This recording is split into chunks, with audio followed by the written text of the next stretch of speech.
need to deal with the scandal that we have 11,000 excess deaths. This whole dispute started off with Jeremy Hunt's claim about weekend deaths, but the researchers said to suggest there were 11,000 avoidable deaths would be rash and misleading, not a great start for the Health Secretary. In fact, the most number of deaths happen in hospital on a Wednesday, but the researchers did find a link.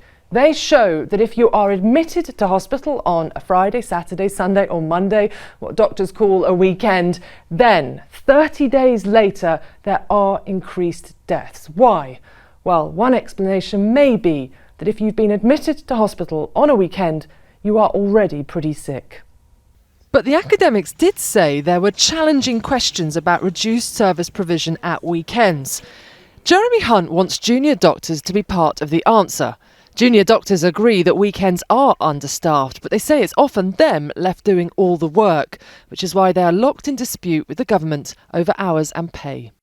The current offer is a cap on hours of 72 a week. That's down from a typical 91 hours. A junior doctor like Damien Mayo thinks there just isn't enough staff to fill the rotas. We need so many things. There are so many people in the NHS that need to make it run effectively. If you don't expand funding and resources, you cannot expand a service that's already struggling. The sticking point is Saturdays. Jeremy Hunt deeply believes that Saturday pay should be normal pay, at least until after 5 p.m. But in recent months, he's had to give a lot of ground. Now they are offering that those doctors that work more than 1 in 4 Saturdays a month, including a lot of A&E doctors, they will get their pay at a premium. But the BMA isn't yet budging. They still believe a lot of doctors will leave the profession. Jeremy Hunt's desire for a 7-day NHS will probably cost more. His department say 900 million more. The Tories say they've boosted funding and trained 10,000 more doctors. But is it enough? One academic has had a stab at running the numbers. He doesn't think a 7-day NHS good value for money, but he supports 7 days in targeted areas. What we need to identify what aspects of 7-day services could be cost effective.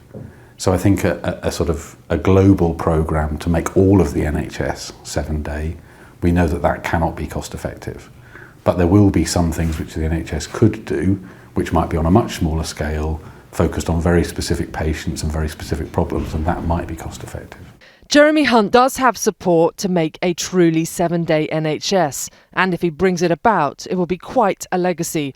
But with funding and personnel so tight, right now nobody knows how many of Britain's junior doctors will hang around to help him.